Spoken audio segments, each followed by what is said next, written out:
The NFL Combine just gave us the cheat code for Dynasty Fantasy Football. Every single year, the numbers from this event reveal which rookies are going to boom and which rookies are going to bust in the next level of the NFL. But most people ignore the data that actually proves these guys will succeed and what actually matters from this event. History shows that athletic testing directly correlates with fantasy football success, especially with one specific drill I will get into. By the end of this video, you'll know exactly which quarterbacks, running backs, wide receivers, and tight ends have gained or lost value in the NFL draft combine process and if they are worth the price in fantasy football. The running back class this year, for example, is extremely deep. We will go through and start here. Everybody wants to know, Ashton Jeanty, where's he going? He didn't participate in the draft combine, and it makes sense. A lot of top prospects don't do this because there's really nowhere for their draft stock to go but down. That does give guys like Cam Skadaboo a platform to be a top guy. A guy from ASU we're going to be talking about here definitely increased his hype from the process. He didn't do a ton in the draft combine. He did jump a 10-foot 3-inch broad jump, which is tied for the 6th best amongst all running backs, a 39.5-inch vert, which is tied for the 2nd best.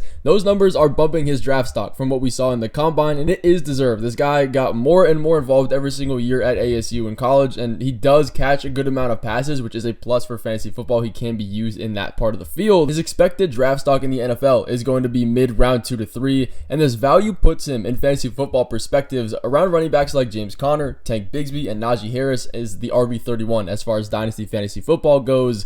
I don't think this rank is necessarily bad, but what I do see is if his stock continues to climb, which it looks like it's going to do, he could start to be overdrafted, because once we get to the actual NFL draft time, the combine really kicks and starts off the overhype of these rookies. So we could see his value jump a ton. If you want more information on that, definitely go and check out the video I just posted breaking down the best offseason strategies in Dynasty Fantasy Football. It has a calendar all the way through the year from January to December on when is the best time to buy rookie picks, buy rookies, to trade your rookies, get veterans on your team. It's really, really important and something that I suggest all of you guys to go look at. I will pin it up in the top of this video. But looking at another top running back prospect in the NFL draft, Quinshon Judkins from Ohio State, expected to go in late round 1, early round 2 of the NFL draft. And this is where we'll get into the statistics and what is really interesting about these guys and how they can prove valuable in fantasy football. You almost never want to be taking the risk on rookie running backs if they aren't drafted in day 1 of the NFL draft, which just means round 1. If you look at this chart that I have here on screen, the potential fall off for the position in fantasy points per game historically over the first 1 through 3 years collectively of their NFL career, if they finish inside the top 90th percentile of stats and athletic score in the combine, they're at a huge advantage in actually being fantasy football viable. This is exactly what we see with Judkins. He's 221 pounds. He ran a 4.48 40-yard dash at the combine. He was ranked 11th, but he was the fastest running back by weight. The weight comparison to these 40-yard dash times is the most important stat when actually depicting what is a successful running back. Again, you want the guys that go early in the NFL draft. Specifically, they have a higher chance of actually performing. He jumped an 11-inch broad jump, ranking first of all running backs, a 38.5-inch vertical jump, which was tied for 3rd. His route running looked extremely tight. Despite not being a primary receiver in college in Ohio State, he still can offer that ability in the NFL. Now, as of right now, his draft stock hasn't necessarily changed yet as far as Dynasty Fantasy Football, and I do think that is a little bit absurd, but when you look at his value that he's already at right now, it's so high. He's valued as the RB18, hasn't touched the field in NFL football games at all, ranked next to Derrick Henry and Joe Mixon, so his value is adequate. It matches the statistics and the numbers that we've seen from the combine and the success rates, so his most important deciding factor is what team he gets drafted to, and we can't predict that yet, so keep an eye on him. He is a guy that has a lot of potential to be something in fantasy football dynasty at least. But if you're talking athletic profiles, Bashal Tuten from Virginia Tech is that. He ran the fastest 40-yard dash time out of all running backs at a 4.32. He had the highest vertical at 40.5 inches and the 2nd best broad jump, 10 feet 10 inches among all running backs. Like, his athletic scores off the charts here. As a pure prospect, it's not a question of if he can succeed. The only issue is he's not highly touted as a prospect, and he's not going in the first 3 rounds expected in the NFL draft. He's valued as the RB 121, next to guys like Raheem Mostert and Amir Abdullah. So yes, the numbers there are amazing. He's in the top 90th percentile of statistics. But when you compare guys that were taken in the 1st, 2nd, and 3rd rounds to round 4 and after, their potential historical success in the first 3 years of their NFL seasons is drastically different. You can see their peak fantasy points is 67.7 points compared to 274.5 points for guys taken in those top rounds, especially the 1st round. So I wouldn't go and reach on him now in your startups or rookie drafts, but when we get closer to the actual NFL season and the NFL draft season, he's going to be overhyped, and his value is probably going to follow that. So keep that in mind. Again, I will be doing everything on this page to keep you guys locked in, so make sure to subscribe if you aren't already. But DJ Giddens is another top running back prospect to highlight from the combine, specifically out of Kansas State, who ran a 4.43 40-yard dash, ranking 7th and 2nd best in vertical jump at 39.5. So at the 2nd best broad jump, again, 10 feet and 10 inches, another guy with outstanding athletic scores. He's in the top 90th percentile of running backs this year, but he's not expected to go in the first 3 rounds of the NFL draft, making his average peak fantasy football points per game very low and potentially risky, something you do want to be noticing comparatively to these other guys. The running backs at this level depend on situations so much more than anybody else, so if he's the RB92 in Dynasty startup drafts right now, you're going to want to make sure he goes to a team where he can have that potential. So again, we have to wait for the NFL draft to tell us more information about that. Jordan James, Donovan Edwards, Amari Hampton, Trayvon Henderson, Dylan Sampson, Jaden Blue, Daniel Martinez, Rocket Sanders, all of these are other running backs that performed very well, and their stock in fantasy is still extremely low.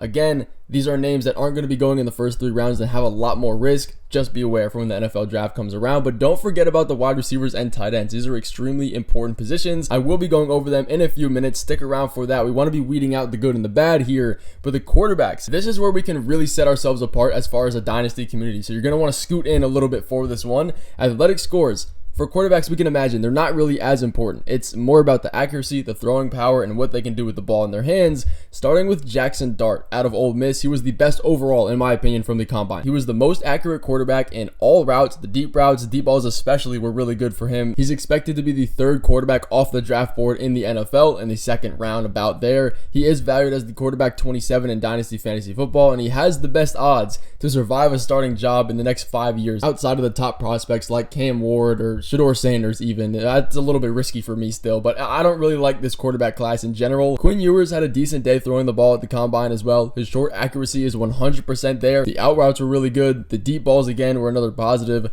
Dylan Gabriel was the 3rd best quarterback in my opinion in this combine, but still, this isn't an amazing quarterback class where any guy 1 through 5 you can go through and get, and in a 5-year period, he's probably going to be somebody you can start. I don't believe that's true. Will Howard, on the other hand, looking at the last of these quarterbacks, by far the worst guy. He really was not accurate. He was missing his receivers in front and behind them during the routes, and he was really inaccurate in college for the most part too. So with this information, I think he is a little bit overhyped. He's valued as the quarterback 41 next to Jameis Winston. His value is already dropping. It's not like that's a really high dynasty buy-in price anyways, but I wouldn't really be taking the risk on that, especially with this quarterback class. But if we're talking quarterbacks that did pass the eye test, Brady Cook jumped a few spots in my opinion. He's the number 1 overall athletically scored quarterback in the draft. His deep passes were there. That was probably his biggest strong suit. He's accurate, but again, I'm not really trusting this quarterback class this year. So if you need one in Dynasty, I'd probably trade for one or just keep who you have for now.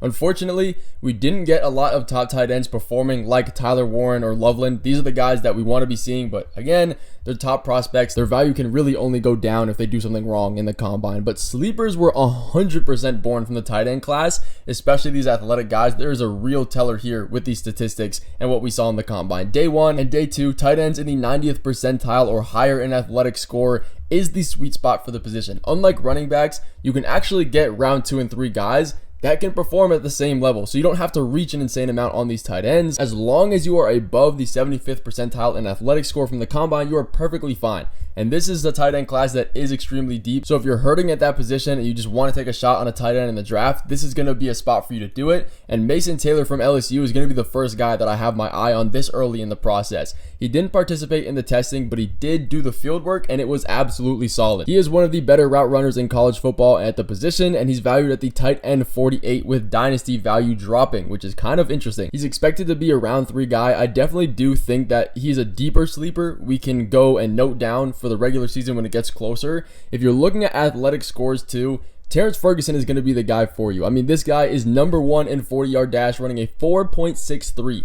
For tight ends, that is extremely impressive, and he has the best vertical, the 3rd best broad jump. All athletic scores are there. He was also the 7th ranked best tight end in his class, so he could easily make some noise. Again, this is a guy that isn't being drafted, and even in dynasty startups, not very highly touted. Any tight end in the 3rd round or earlier is extremely positive in average fantasy points per game projected over their first 3 seasons. You can see it in this chart, and once we fall into rounds 4, 5, and 6, the success chance in the NFL for this position really does go way down. So keep that in mind if any of these guys go lower than that. So with the wide receivers, this is my favorite part. I might have to make a whole separate video going over my sleepers, but Matthew Golden, he's not a sleeper, but he is a guy that performed amazing at the combine for his position. He ranked the #1 best 40-yard dash time, running a 4.29. He's a guaranteed second-round pick in the NFL at the absolute least. He's probably making the case to move into the first now, but he didn't have amazing production at Texas in college. So if you look at his statistics, it's not really the most positive, but he is patient. He's a crafty wide receiver. He's really, really fast. Obviously, his college production doesn't mean everything. We've seen guys come into the NFL that didn't have a huge college production number. Maybe the quarterback play wasn't good, the offensive line was bad, but we can kind of compare him to an Xavier Worthy, and he does have potential. But Luther Burton is a guy that has been circulating the draft boards, and probably for reasons that you don't think, it is a little bit negative. Despite him being a top wide receiver prospect, he's a bigger wide receiver at 206 pounds. He ran a 4.41 40-yard dash. Not bad by all means for his size. He's a slot type of wide receiver. He only dropped 14 passes in college in his career, but he does have 8.5-inch hands, which is in the bottom 5th percentile of wide receivers. Here we go with this hand thing again. We saw the same thing with Kenny Pickett. Small hands, you can't grip the ball, you can't grab it the right way. Pause. It doesn't matter. It doesn't matter in the grand scheme of things. Is it something to be a little bit concerned about? Possibly, but that's not everything. Regardless, he is still expected to be a first-round pick. He's going as the wide receiver 31 in Dynasty drafts already. Like, when you compare him to other wide receivers, he has a lot of potential. His hype might start to outweigh his actual production in the NFL, but a guy that I really, really like, Jaden Higgins. He's a true X wide receiver. The profile is there. They are more rare these days as far as a true X goes, but there is a spot for that in the NFL most definitely. He's 6'4", 214 pounds. He ran a 4.47 40-yard dash. He's in the top 80th percentile of athletic scores. He's compared to a prime Mike Williams type of guy with his ability to high point the ball. He's valued as the wide receiver 112 next to guys like Darius Slayton and Deontay Johnson in Dynasty. This is a really good value for what he is. I completely believe that. He's expected to be in the back end of round 2 in the NFL draft. Again, depending on where he goes, what quarterback he plays with, that could really increase his draft stock. And this is a guy that I want to have written down on all my notes. But Jalen Noel is another guy that I really do like, and he proved great at the combine. He's 5'10", 194 pounds, ran a 4.39 40-yard dash. Another guy in the 92nd percentile of wide receiver statistics, athletically at least. That gives us opportunity for great historical performances when you look at fantasy points per game of these guys. He's a vertical slot guy. He can thrive in the post game. That's something he's really good at, and yards after the catch. That role is becoming more and more important in the NFL. These slot guys that can do that. You can see, for example, Ladd McConkey. He's valued in the back end of the 3rd round of the NFL draft. I expect that to jump up a lot more. He is valued as the wide receiver 120. Again, that has to go up. But wide receivers are one of the more versatile positions to find success in the NFL because there is so much opportunity, but also a ton of guys to beat out. If you want to see a complete breakdown of these wide receivers and who I think are true sleepers to keep an eye on in Dynasty for 2025,